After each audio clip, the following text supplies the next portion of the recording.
Hello and welcome to the Blindseyepodcast. This is Connor here with you for another week, and that is the sound of faux pas at the start there. I thought I'd change it up. Faux pas are my friend's band, and they've started releasing some of their old tracks on Spotify and iTunes. So I'm doing a shout out. That was DMY. Don't mess yourself, for anybody who doesn't know. And they're available on Spotify and iTunes. I'm going to be putting it in the description at the end. And I also have another song to lead us out with at the end of the podcast.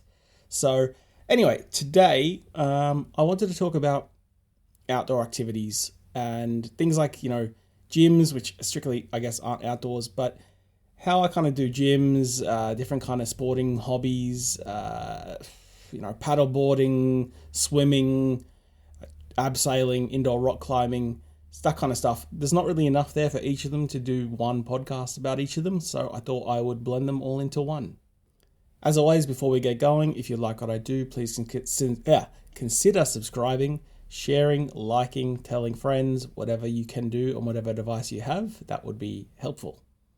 Alright, so I thought I'd start with gyms. Now, I've had a few experiences with gyms. So the very first one I ever went to was my uni gym. And the really good thing about the uni gym was that it was all laid out very symmetrically. So all the machines were in the same lines as each other. There was a very clear delineation between carpet and wooden floors.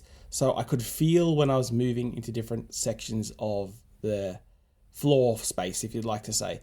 And that's a big deal because, there's a lot of equipment in gyms. There's poles sticking out in weird places that need weights put on them. And it can be noisy as well, so it can be quite hard to know exactly what's going on. So my first experience was in a place, where everything was quite symmetrical and worked quite well. I've had a few other experiences where you're in gyms where things are much more topsy-turvy and just in different places, and that makes it a lot harder to move around with a cane. Obviously, I wouldn't use a dog because you have to try and keep the dog out of the way of everybody else. But using it with a cane can be hard because, there's lots of legs of things and the cane can easily go through that and you think you're clear and then you smack yourself on a pole or whatever it might be. The other big thing is operating the machines. So in the case of like the cardio machines, there's buttons, but most people will know who go to gyms that the buttons can be very flush to the panel. They're not even really buttons. It's almost like a touchscreen scenario, and some screens are even touchscreen. So it can be a bit hard to get some of these things started. And for the most part, what I would do was just try and work out where the start button was and the speed up, speed down buttons were. Specifically on treadmills I had issues with. And for the most part that worked. I wasn't able to use the full functionality, or you have your accidental moments where you are wanting to start on 3 kilometers per hour and you've hit the 9 kilometers per hour button and you almost get spat off the end of the machine. But thankfully that hasn't happened too many times. But those are the kind of things that you try and work out. Okay, the start button is usually about an inch up from the edge of this on the left-hand side. So hopefully if I can just press around there and it'll just start going, and then the speed up, slow down button is usually on the right-hand side at the top and the very bottom. Hopefully I'll hit them. So it can be a bit of a hit and miss. You might have to ask people because unfortunately they're not very accessible, but that's how I would operate them. Similarly, when it comes to the pin-loaded weight machines, I never really worried about the free weight machines because you have to go and find the weights, you have to load them onto the barbells, all that kind of stuff, and it's a little bit more tricky. There's more places you have to go and get them, and if people haven't left them back in the right places, etc., etc., etc. So I would use the pin-loaded machines, and again, you might have the same thing where if you don't check, you try to lift something and it has 9 weights on it, and that might be much more than you can handle. So a lot of it was just feeling with your hands for where the pin load usually is on all the machines. And I suppose after a while you get used to where they are because they're not really the kinds of devices that can get moved easily. So they're always generally going to be in the same place because they all weigh a couple of 100 kilos each. But yeah, it's just feeling with your fingers, making sure nothing gets caught between weights when it's coming up and down. And yeah, the rest is really technique and just all the other stuff that everybody else kind of does. The other thing I had a lot with gyms is you can accidentally be touching people. So when I would be looking for a machine, I'd go to the machine and I'd put my hand out to try and feel the seat. And some people, even if they see someone blind coming towards them, don't speak up because they think they'll go past, or what should I say? So I did have a few instances where you're putting your hand on the seat and you're putting your hand on someone's thigh or lap or whatever, and they say, "Excuse me," and like that's fine, but you're kind of like, could you have not said something before now? But, you know, those are the kinds of things that can happen. Again, there's a lot of noise, so it can be hard to hear exactly what weights are clinking up and down, especially if they're all lined up next to each other. But, you know, it's just, frankly, part of the process. The other thing I did, which a lot of people do at gyms, is I ended up getting a personal trainer. And I was a bit apprehensive because I thought, how is this going to work? Am I going to be able to do everything that they want me to do? And thankfully, I had two really good trainers who realized, hey, you know, there might be some things I can't do the straightforward way, but it doesn't mean we can't get creative. So I would have issues trying to do lunges because my balance isn't great. Again, I don't have anything to focus on. So we would find another way of trying to do the exact same movement, but maybe not the way everybody else would usually do lunges. So that was really important, that you're with somebody who understands what your limitations are, or, you know, and who also has the capacity to think, well, how can we get creative about this so we can meet the ends we're trying to meet? And that was really, really good. I have unfortunately had the other experience where you have a personal trainer who kind of thinks that you're using your excuse that you can't see as an excuse to maybe not try hard enough. So as an example, I had this guy who would try to get me to do squats, and I would do them as best as I can, but the right way to do them is to put your weight in your heels. And when you don't have good balance, putting your weight in your heels potentially means falling backwards. And so I'd go down as far as I could, as far as I felt comfortable to, and he would kind of take my unwillingness to go further as me not pushing myself hard enough. But, you know, we were doing it on a solid wooden floor. There was benches behind us. There was machines behind us. And I felt like I was going to go flying. And if I did, for all I know, I could have cracked my head open. So I had to get rid of him because, again, it's just not really on. But for the most part, I've had, you know, really good experiences. But yeah, there is a way of doing it. It's just about getting creative and somebody who understands your situation. So the next thing I wanted to talk about was pools and swimming pools. So I like to swim, but obviously one of the things that can happen, especially if you're swimming in lanes, which is a bit easier for me to do because I can't wander off, for lack of a better word. My technique isn't that good that I can make sure I'm in a straight line. So you have the lane ropes, which is good. But the trouble is that, again, can't see. So I can't see the line on the bottom of the pool, which is to guide people, to tell them they're in the middle of the lane. That's what swimmers use, to tell them they're in the middle of the lane when they're competing and stuff like that. So there is a lot of bumping along inside the lane ropes and all that kind of stuff. But again, that just comes with territory. And there are blind swimmers who manage to work it out, but it really all comes down to technique and making sure that they're not pulling themselves in one direction over another. So they have enough time that even if they do move a little bit throughout the lane, that they're generally always going forward rather than sideways like me. I've also had the other thing where you're not sure if it's your lane. So I have had the experience where you push off underwater in your lane, and as far as you're concerned, you're still in your lane, and what you've actually done is done a diagonal, and you've come up in somebody else's lane, and start giving it to somebody who's swum into you, and then you realize you're actually in their lane because you went the whole way under the lane rope and had no idea about it.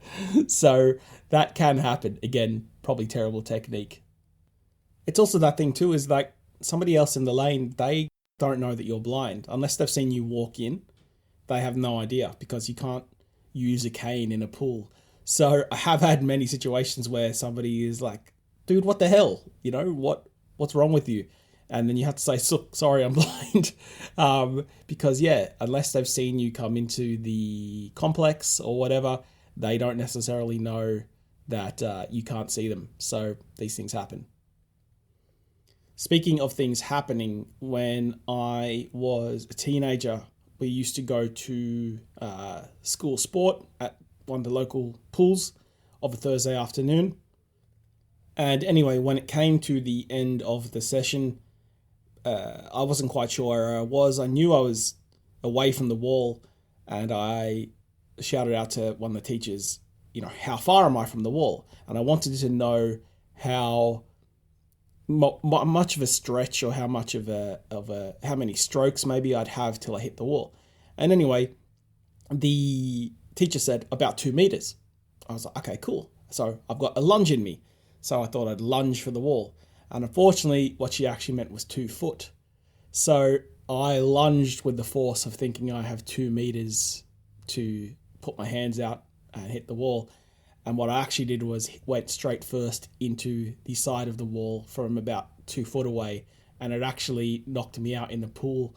And they had to come and take me out and put me on oxygen and all this kind of stuff. So that kind of freaked me out for many years, and it still does now. I still have to double check that somebody's right about their measurements if they're going to give me information like that. And even then, sometimes I still can't trust them, and I just have to tippy-toe my way over or paddle over because, yeah, that wasn't fun. It's also for similar kind of reasons that I don't really like the ocean. So I can swim and I can float and I'm fine, but the ocean is very disorienting. At least I find it. Now, other people who are blind go in the ocean. I know people who surf blind and stuff like that.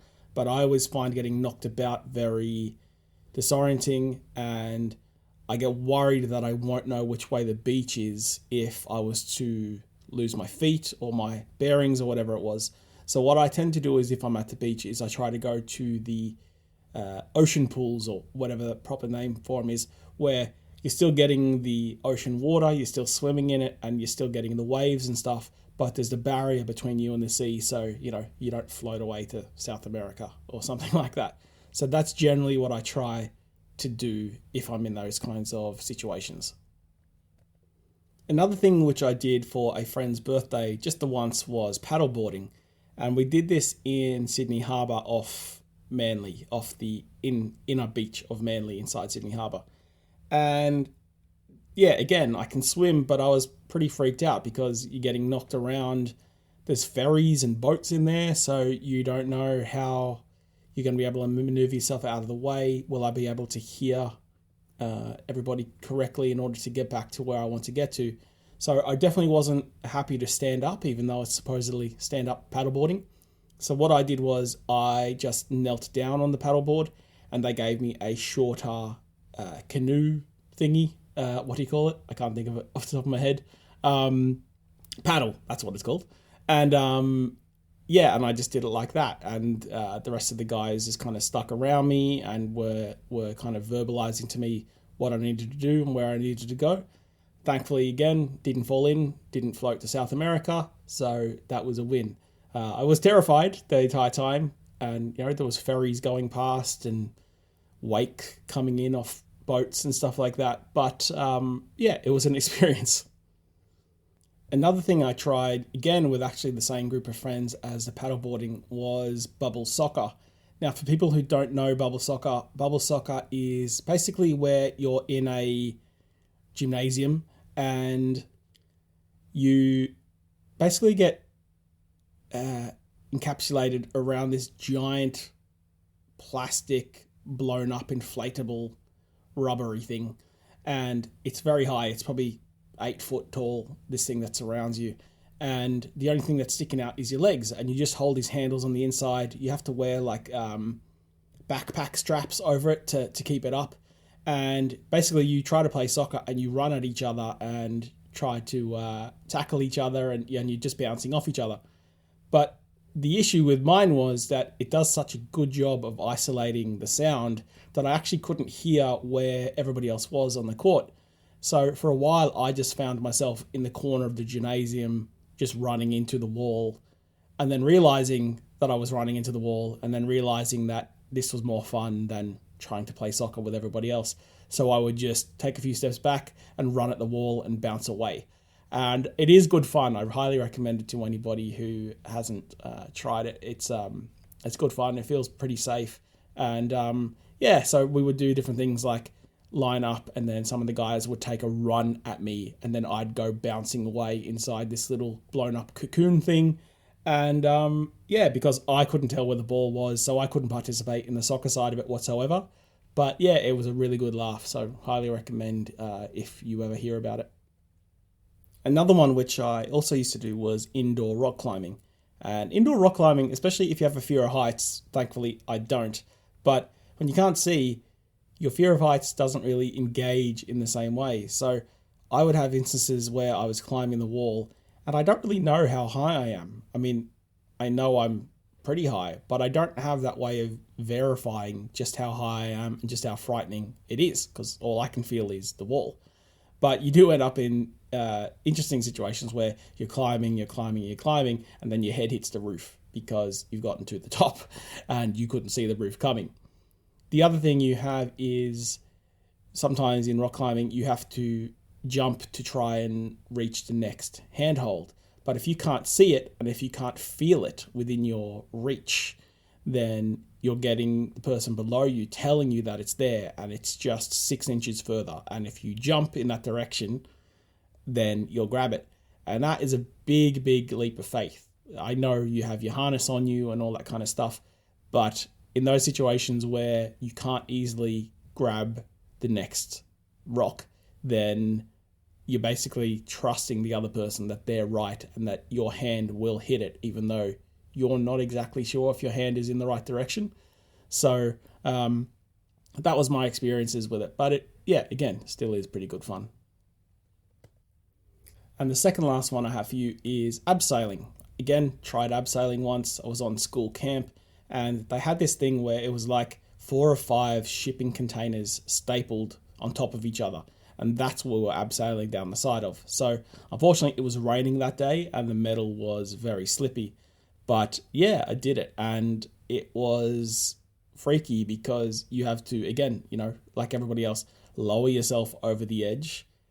And you know that you're very high up because you just climbed up this far. So you have an idea of just how high you are. And you have to lower yourself over the edge and get yourself into that L shape and try and walk yourself down the wall.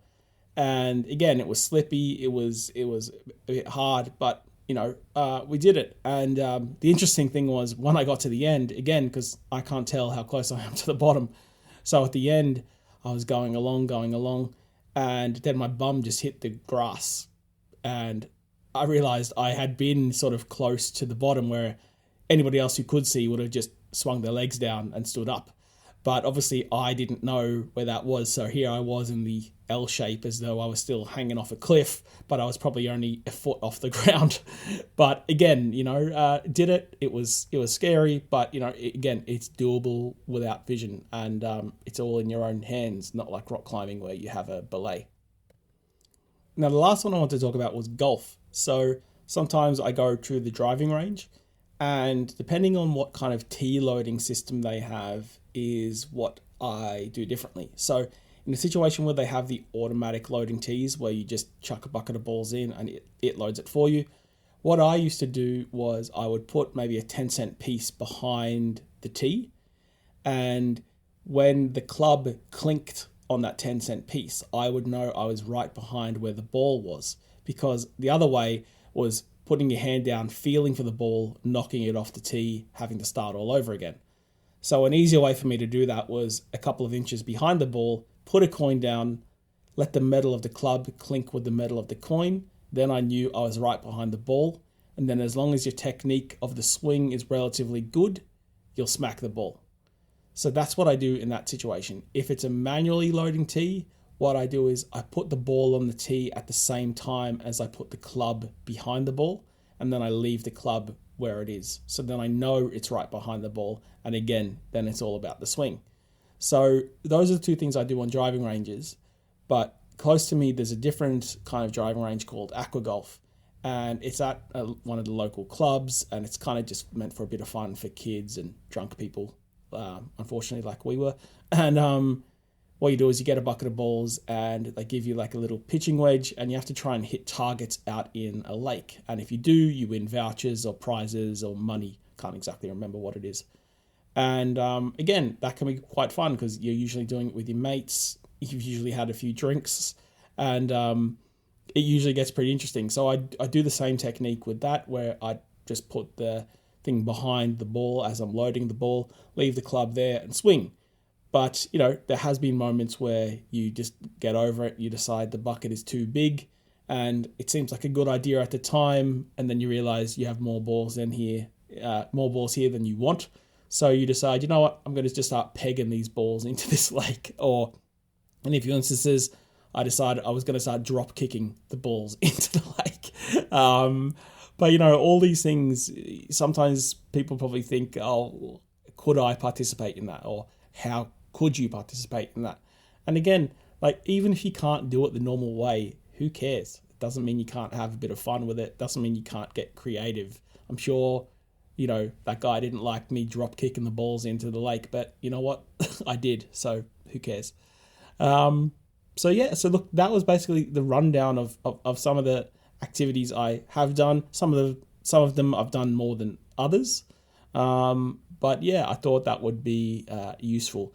Again, before I kind of wrap up, there is another song here, a little clip of a song by Faux Pas at the end of this, so please stick around for that.